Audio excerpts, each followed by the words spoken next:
শুভেন্দু অধিকারী আজ স্রেফ একটা নাম নন। পশ্চিমবঙ্গের রাজনীতিতে তিনি এক বিরাট পরিবর্তনের কারিগর হিসাবে প্রতিষ্ঠিত। ১৯৭০ সালের ১৫ ডিসেম্বর পূর্ব মেদিনীপুরের এক রাজনৈতিক পরিবারে জন্মগ্রহণ করেন শুভেন্দু অধিকারী। তার দীর্ঘ ৩ দশকের রাজনৈতিক জীবনে ধাপে ধাপে তিনি নিজেকে তুলে ধরেছেন এক অনন্য উচ্চতায়।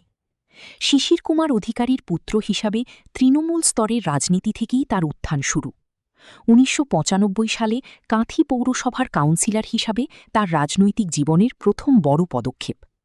এরপর ২০০৬ সালে দক্ষিণ কাঁথি কেন্দ্র থেকে প্রথমবার বিধানসভায় প্রবেশ করেন তিনি। ২০০৭ সালের ঐতিহাসিক নন্দীগ্রাম আন্দোলনে নেতৃত্ব দিয়ে শুভেন্দু অধিকারী রাজ্য রাজনীতির কেন্দ্রবিন্দুতে উঠে আসেন।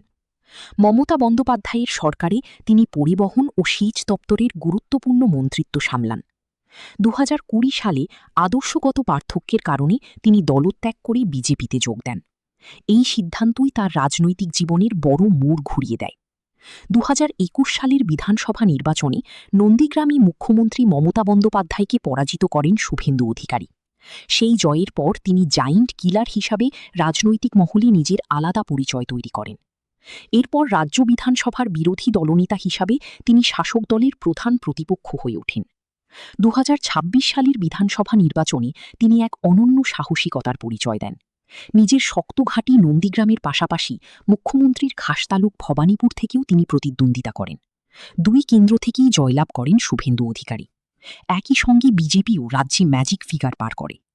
৯২.৪৭% রেকর্ড ভোটার উপস্থিতি এই নির্বাচনের অন্যতম বড় আলোচনার বিষয় হয়ে ওঠে।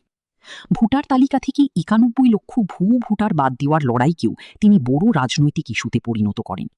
এই সমস্ত ঘটনা প্রবাহের মধ্য দিয়ে শুভেন্দু অধিকারী আজ বাংলার পরবর্তী মুখ্যমন্ত্রী হওয়ার দৌড়ে অন্যতম প্রধান মুখ।